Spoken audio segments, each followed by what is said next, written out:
Hey, Clear Professionals, happy Friday. Let me ask you guys something. When you get a job offer, what is the first number that you look at? Probably the salary, right? Makes sense. But here's a better question. Before that offer ever showed up, did you already know what number you were willing to accept? Because there's a big difference between negotiating an offer and reacting to one. I've watched candidates get an offer and immediately start doing the math in their head. Should I counter? How much should I ask for? What if they say no? What if they pull the offer? Maybe I should just take it. And I've seen the other side of this too. People who believe that you're supposed to negotiate every offer so they counter automatically, even when you don't really know what they're negotiating for. And that's where I think that we get this conversation wrong. Negotiating from strength isn't about the company making the company give you more. It's about knowing what makes that opportunity worth saying yes to. And salary is obviously a part of that, but it's not the whole picture. Because what happens when the salary can't move? What if there's a sign-on bonus? What if there's another week of PTO that matters more to you? What if the benefits are significantly better? What if one opportunity gives you better technical experience or puts you on a program you actually want to support? And what happens when they come back and tell you, that's the best that we can do? Do you know whether you're willing to walk or not? And that's what we're going to get into today. What actually matters before you negotiate? What parts of an offer may have room to move? And how would I approach a counter? What may actually be happening when you counter and don't hear anything back? And how to know when you've reached the point where the decision isn't about negotiating anymore. It's about whether the opportunity actually makes sense for you. Welcome back to Beyond the Badge.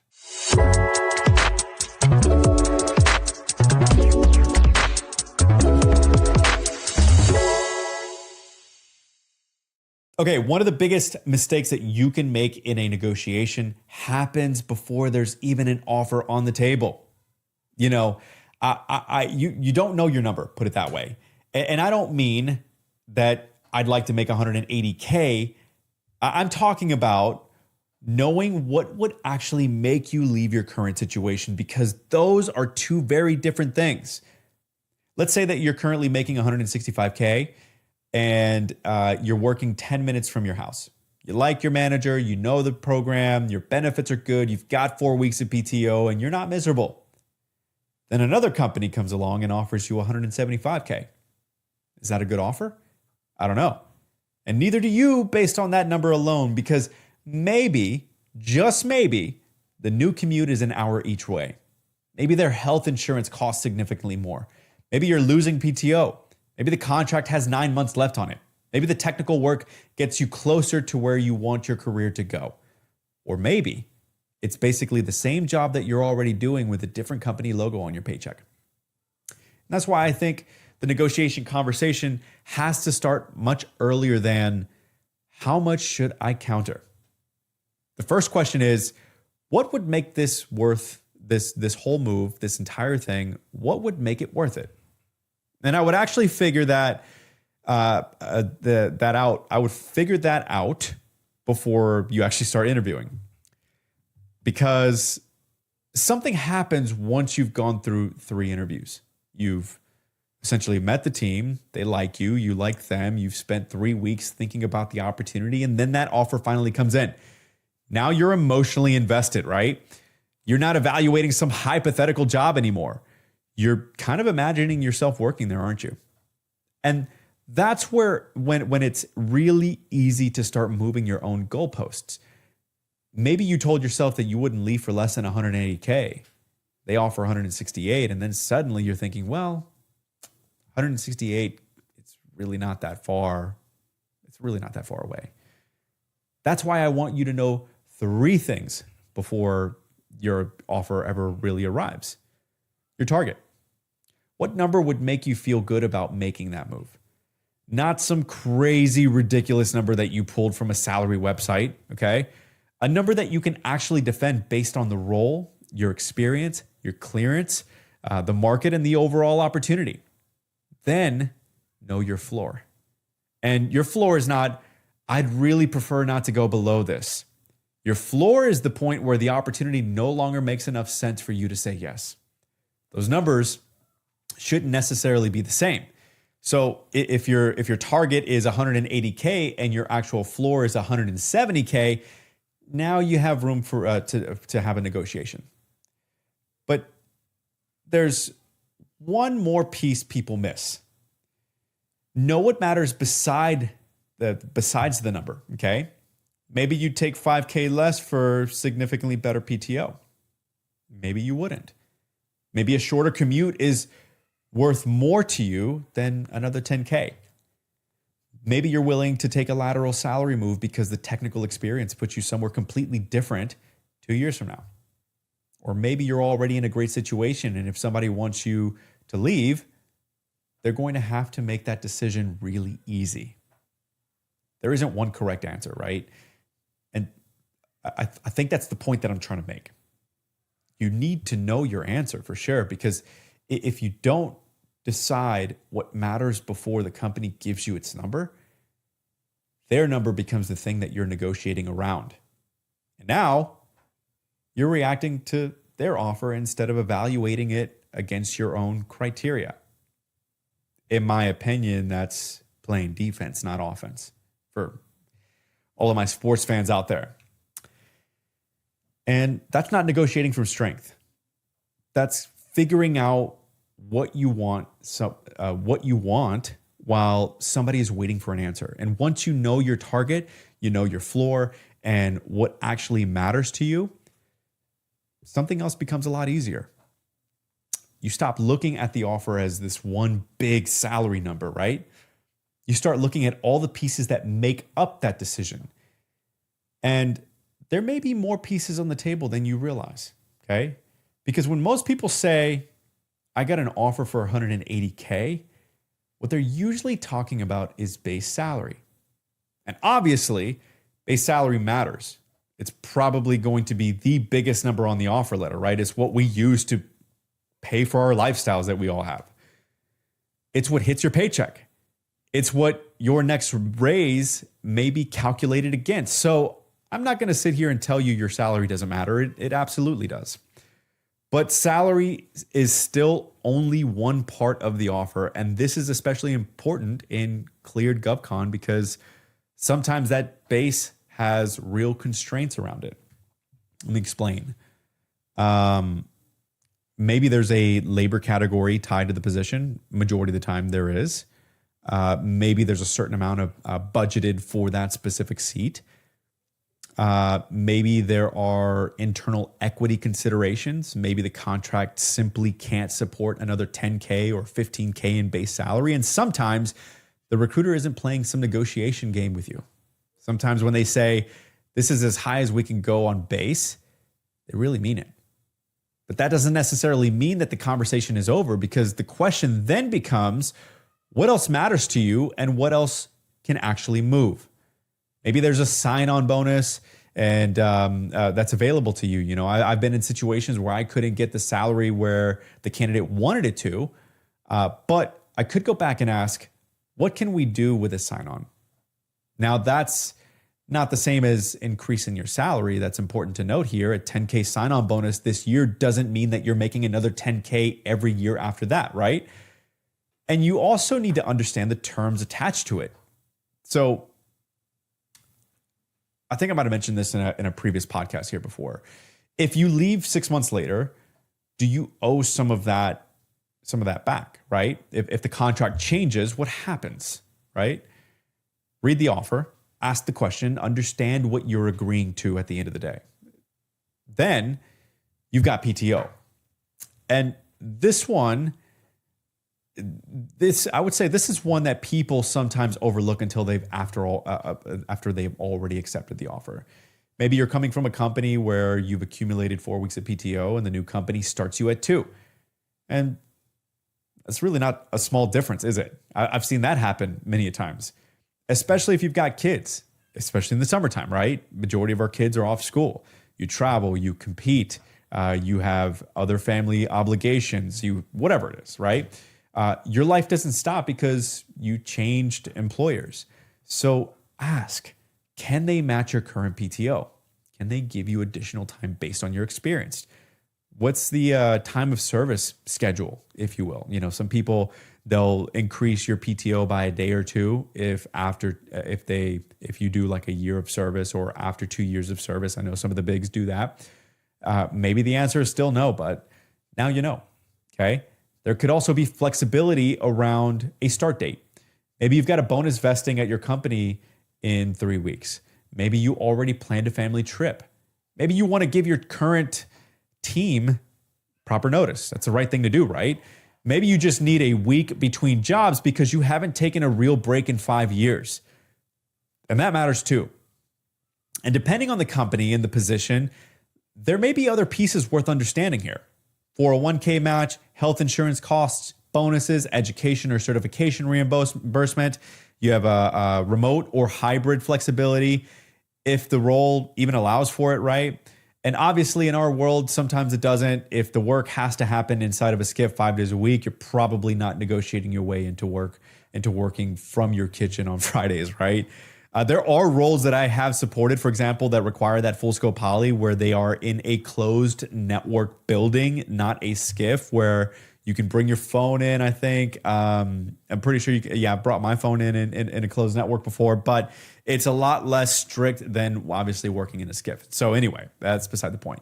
The mission and the customer requirements are still the mission and the customer requirements at the end of the day, right? But here's where I think people sometimes go wrong. They hear me list all these things and think, great, I'm going to negotiate all of them. No, please don't. Okay. That's not what I'm saying here. Okay. You don't need to receive an offer and then come back with an entire shopping list, if you will. Another $15K, another 2 more weeks of PTO, a sign-on bonus, a different start date, better 401k. And while we're at it, can you change the health plan? Because at some point, the recruiter is going to wonder whether you actually want the job at the end of the day, right? This goes back to what we just talked about. Know what actually matters to you. If salary is the thing, negotiate the salary. If they told you that salary is capped and the difference could be bridged with a sign-on bonus, then maybe that's the conversation. If the offer is financially strong, but losing 2 weeks of PTO is the thing, kind of making you hesitate, if you will, talk about PTO. You're not trying to extract every possible dollar or benefit from the company. You're trying to put together an offer that makes sense for both sides. And I think that there's another piece to this, right? That I think could be really easy to miss. The highest paying offer isn't automatically the best offer, right? Let's say company A offers you 190K, company B offers you 180K. In my mind, that's an easy decision, right? Maybe. What if company A's contract is nearing the end of its period of performance? What if company B just won a multi-year program? And what if company B gives you significantly better benefits? What if the work at company B puts you in a technology that you've been trying to move toward? What if one commute is 15 minutes and the other one is about an hour? If you live in the DMV area or you're in San Diego or Colorado, really anywhere, San Antonio, anywhere that we have cleared work, you're going to be stuck in traffic, right? And it feels like it could be an hour, 2 hours sitting in traffic. Anyway, that $10,000 difference starts looking a little different, doesn't it? And I'm not telling you which one to choose at all right now, okay? I would need to know a lot more before I could tell you that. And I think that's exactly the point that I'm trying to make here. Compensation and opportunity absolutely have to be evaluated together because eventually the excitement of getting the offer wears off, right? And then you actually have to live with the decision that you've made. You're driving that commute. You're paying for that health insurance. You're supporting that mission. You're working with that team. You're living with the PTO policy. You're building whatever experience that role gives you next. So when that offer comes in, don't just look at the biggest number on that page. Look at the whole thing. Then figure out what, if anything, actually needs to change for you to really feel comfortable saying yes at the end of the day. Because once you've identified that, the next conversation gets, I think, a lot simpler, right? You don't need 10 negotiation tricks. You need to know how to ask for what you actually want without negotiating against yourself in that process. And I think this is where people sometimes kind of make the conversation way more complicated than it needs to be. All right. Let's say the recruiter calls you. You've been interviewing for a few weeks. Everything has gone well. And they say, good news. We'd like to offer you a position at 175K. Cool. Now what? First, you don't have to answer in the next 5 seconds. All right. Coming from a recruiter who selfishly wants you to accept my offer so you take my job, and I can close that role out in our applicant tracking system, 100% would love that, right? I'm going to be transparent. But do not give me an answer within the first 5 seconds. I know that, I guess to some of you even watching this live right now, that may sound obvious. But I've made plenty of offer calls where you can almost hear the candidate's brain trying to process everything while I'm talking. Yeah, they're excited. They're doing the math. They're thinking about their current salary. They're remembering another interview that they have Thursday, right? And meanwhile, I'm still explaining the benefits. Slow it down. Listen to the entire offer. Ask your questions and make sure that you actually understand what's being offered before you start negotiating it. Because remember, you already did the work from earlier in this call. You know your target. I said this call. What am I thinking? Earlier in this live. I don't know, guys. My brain is fried. It's been a crazy week. And I haven't really had my coffee this morning. But anyway, you know your target. You know your floor. You know what matters. So now you're not just sitting there thinking, what number should I randomly counter with? You're comparing the offer to a decision that you've already thought through. Maybe 175K is exactly where you want it to be. Cool, great. You don't have to counter simply because LinkedIn told you everybody should negotiate. There's nothing wrong with accepting a strong offer, but maybe your target was 185K. Now we have something to talk about. Personally, I think the best counter offers are usually pretty simple. Something like, I'm really excited about the opportunity. And based on the scope of the role, my experience, and what we've discussed throughout the entire interview process, I was hoping that we could get closer to 185K. Is there any flexibility there? That's a conversation. You're not making demands. You're not apologizing for asking. And you're not giving the recruiter a 10-minute speech just trying to justify your entire career. You're giving them something that they can actually take back internally. Because that's another thing that candidates don't always see. The recruiter may not be the person who can approve your counter. I may have to go back and to our compensation team, right?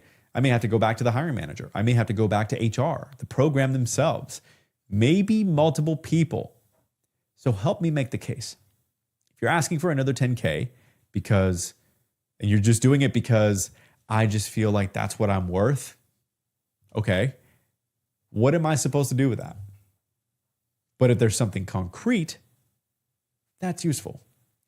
Maybe the responsibilities ended up being broader than you originally understood. Maybe you're bringing a technical capability that's particularly important to the team. Maybe you're considering another legitimate offer. Maybe the compensation is below what you discussed earlier in the process. Those are things that we can actually talk about. But there's something that I want to be careful with here, right? Don't just invent leverage. I know. Some people say, play the game, right? Job hunting, job searching, job finding, interviewing, all that stuff. Everything to try to get an offer to get to another company is a game. I know a lot of people that think that. Don't tell a company that you have another offer if you don't. Don't say company B is offering me 195K when company B doesn't exist, because now you have turned a normal compensation conversation, if you will, into a credibility problem. And especially in the cleared community, this world is a lot smaller than people think. I've talked about that before. You don't need fake leverage. If the offer doesn't meet what you need, that's leverage enough. You can simply say, I really like the opportunity. At that number, though, I'm not sure that I can make the move. And that's completely fair. Now, the company gets to decide whether there's anything else that they can do. And I would say here's another place people negotiate against themselves, okay? They counter and then they keep talking, right? They say, I was really hoping for 185K, and then just zip it. That's good enough. Just stop talking. Just stop it, right? But then they continue, although I understand if that's outside the budget and honestly 180K could probably work and I really like the team, so I don't want this to become a problem. You just negotiated your own counter offer down before anybody responded to it. What am I going to think if you say, oh, I could actually save money and give this person 180K because I can give them the number. I can give them that. Just give them the number, give them the reason, and then let them respond, I should say. Silence feels uncomfortable, right? When we're all quiet and we're just,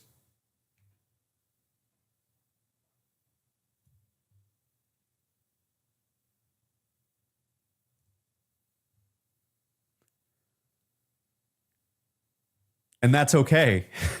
It was pretty awkward, wasn't it? Anyway, the recruiter may be thinking, they may be taking notes, they may already know whether the number is possible. Let the conversation happen. Get comfortable with the uncomfortable. And there's another question candidates ask me. Should I give them a range? Sure, you can, but understand how ranges work. If you say, I'm looking for somewhere between 180K and 190K, you just told me that 180K works, right? Why would I hear that and assume that you really meant 190K? If there's a number that you actually need, say the number and be able to explain why you're asking for it.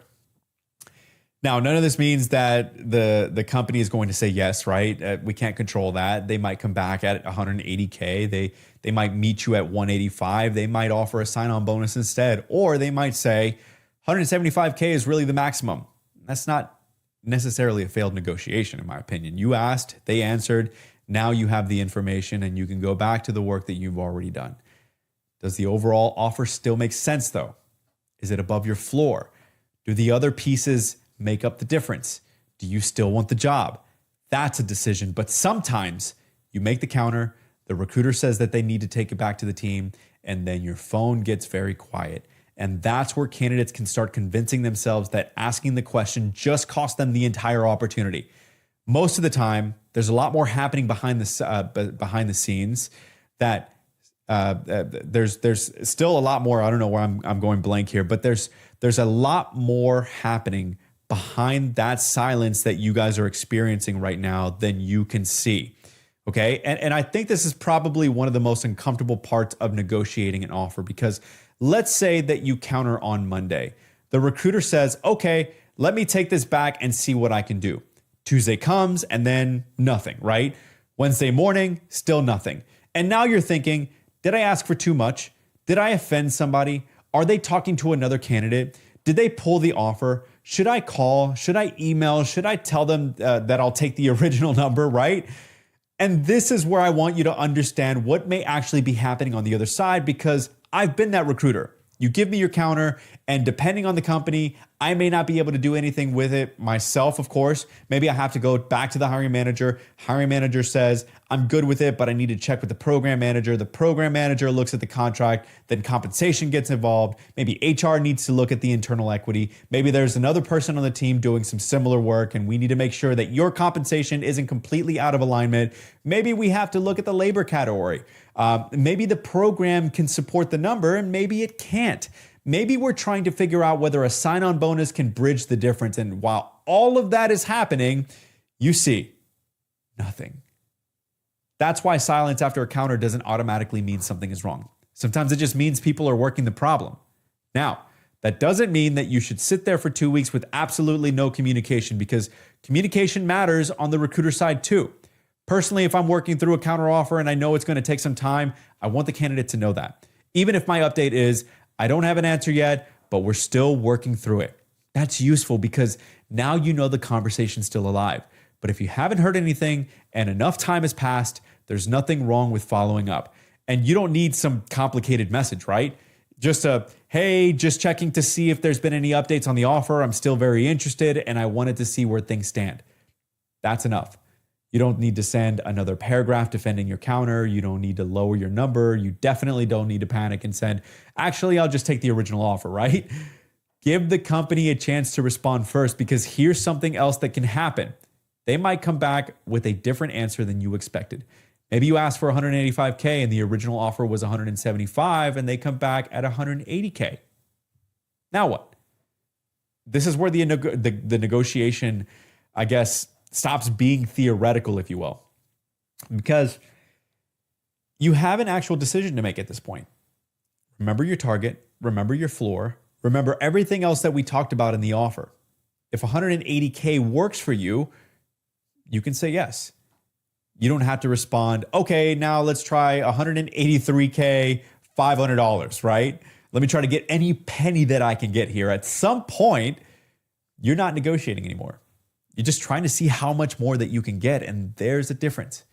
You want to be thoughtful about that because the company is evaluating this process too, right? And that's something that candidates don't always think about. How you negotiate can become a part of the experience of hiring you. That doesn't mean don't advocate for yourself. Please do, right? But there's a difference between here's what I need to make in order for this move to work, and moving the target every time the company gets closer to it. If you tell me, Tony, if we can get to 185K, I'm ready to accept. And I spend 2 days getting you 185K approved, and then I call you and say, great, now I'd like to talk to you about a 15K sign-on bonus. That's a different conversation, right? Because now I'm thinking, wait a second. I thought that we just solved the thing preventing you from accepting, right? This is why being clear from the very beginning matters. And I get it. Recruiters have to be clear on the salary up front at the very beginning so none of this stuff happens. But there's a point that I'm trying to make here, okay? If there are multiple pieces that you need to discuss, tell the recruiter. Don't negotiate one item, get it approved, then reveal the next one, and then the next one. That's exhausting for everybody. And it can start creating questions about whether we're ever actually going to get a yes from you, okay? And there's another possibility too. The company may come back and say, we can't move. That's useful information. Maybe the salary really is capped. Maybe they can't approve the PTO. Maybe there's no sign-on available. Whatever it is, now you know. And this is the point where I think candidates sometimes keep negotiating because they don't want the conversation to end. They've invested weeks into this process, right? They've done the interviews. They've met everybody. They finally got the offer. So they keep searching for another lever that they can pull. And eventually, there may not be another lever that they can pull. The company has shown, they've shown you what it can do. You've shown them what you need. And now the question changes. It's no longer, how do I get more? It's, does what they're offering make sense for me now? And sometimes the answer is yes. And sometimes the answer is no. But knowing the difference requires something that can be much harder than negotiating in the first place. You have to be willing to walk away from an offer that you've spent weeks trying to get. And that's hard because by this point, you've invested something. Maybe you've done 3 interviews. You've talked to the recruiter maybe 5 times, right? You've researched the company. You've met the hiring manager. Maybe you've already started imagining what it would be like to work there. And then the offer comes in, you negotiate, they give you their final answer, and it still doesn't work. That's when people start convincing themselves to accept something that they already know that they don't want. It's only 10K less than what I wanted, right? The commute probably won't be that bad. Maybe I can negotiate remote work after I start. I know the contract is ending soon, but they'll probably find me another seat. I'll just take it and just keep looking, maybe. But listen to what you're doing. You're taking things that bothered you enough to question the offer and explaining them away because saying no feels harder. Sometimes accepting still makes sense, right? I'm not saying that every opportunity has to be perfect. There's no perfect job out there. There's no perfect company. There is no perfect contract. You're making a decision based on information that you have right now. But this is exactly why we started this episode talking about knowing your number before you ever receive the offer, because now you have something to come back to. What did you say? What did you say that mattered to you, right? What was your floor? Why were you considering leaving in the first place? Did this opportunity actually solve that? That's a big one. Because if you're leaving your current company because you're tired of doing the same work and the new company is offering you 15K more to do essentially the same thing, maybe that's enough for you. Maybe it isn't. If you're leaving because your commute is destroying your quality of life, another company offering you 8K more with an even longer commute probably doesn't solve the actual problem, does it? If you're trying to move deeper into cloud engineering, for example, and one offer gives you that opportunity while another one they pay slightly more but keeps you doing exactly what you've been doing for the last 5 years, now you have a career decision to make. And sometimes the answer really is take the money, right? There's nothing wrong with that. Maybe your family needs it. Maybe you're paying down debt. Maybe you're trying to build a savings. Maybe compensation is genuinely your number one priority right now. But that's okay. But make that decision intentionally. Don't pretend that you're choosing career growth if you're really choosing compensation. And don't pretend that money doesn't matter if it absolutely does. Know what you're optimizing for, because this is where I think negotiation and career strategy really start kind of being the same conversation. You're not just negotiating how much money will you pay me. You're evaluating what am I getting in exchange for the next few years of my career? Money, experience, mission, leadership, stability, commute, benefits, quality of life, future opportunities, all of it. And there's one more thing that I want you to think about before you accept. How did the company treat you during the entire process? Did they communicate? Did they do what they said that they were going to do? Were they transparent when something changed? When they asked you reasonable questions, did they answer them? When you negotiated, did they treat you like a professional? Because you're evaluating them too. And I've said this before. An offer doesn't suddenly erase everything that happened during the interview process.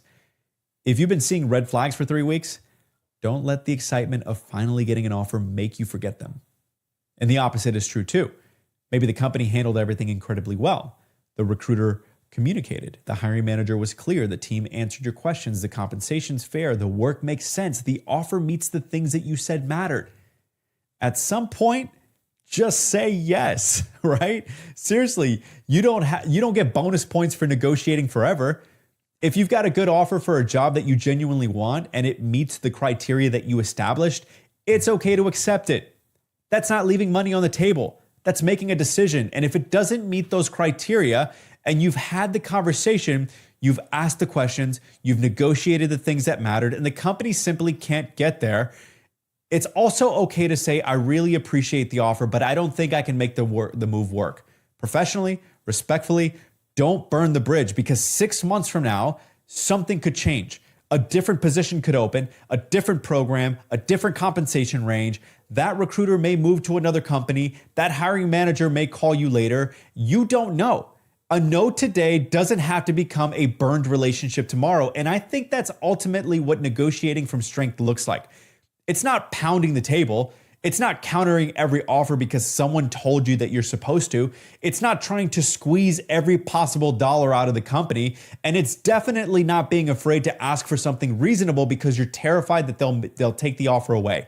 It's knowing what matters to you, understanding the whole offer, asking clearly for what you need, and then listening when they respond. And then being willing to make a decision, yes or no. Because the goal was never to win the negotiation. The goal was to make the right decision for your career. And if there's one thing I want you to do before your next offer ever shows up, don't wait until that phone call to figure out what that decision looks like. Know your target, know your floor, know what matters outside of your salary, and maybe most importantly, know what would make you comfortable saying no, because once the offer is sitting in front of you, emotion gets involved. You spent weeks trying to get there. You want the opportunity to work, and that's exactly why you want to make some of those decisions while you have a clear head. Negotiation doesn't have to be adversarial. The recruiter isn't automatically trying to lowball you. The candidate isn't being difficult simply because they asked for more. Sometimes it's just two sides trying to figure out, is there a number and a package that makes this whole thing work? Sometimes there is, and sometimes there isn't. And that's okay. So the next time that you get an offer, don't immediately ask yourself, how much more can I get? Ask, does this opportunity give me enough of what I said that mattered to me. If it doesn't, figure out what needs to change. Ask for it. Give the company an opportunity to respond and then make the decision, because negotiating from strength isn't about walking away feeling like you beat the company or you gamed the system, if you will. It's about being able to sign that offer and feel good about that decision that you made, or decline it and feel just as confident about why you did. Whew. That's it for me today, guys. It's been an amazing podcast here. I'm grateful for the 35 minutes that we've spent today. You guys enjoy your Friday, enjoy your weekend. I'll see you next week on Beyond the Badge. Take care for now.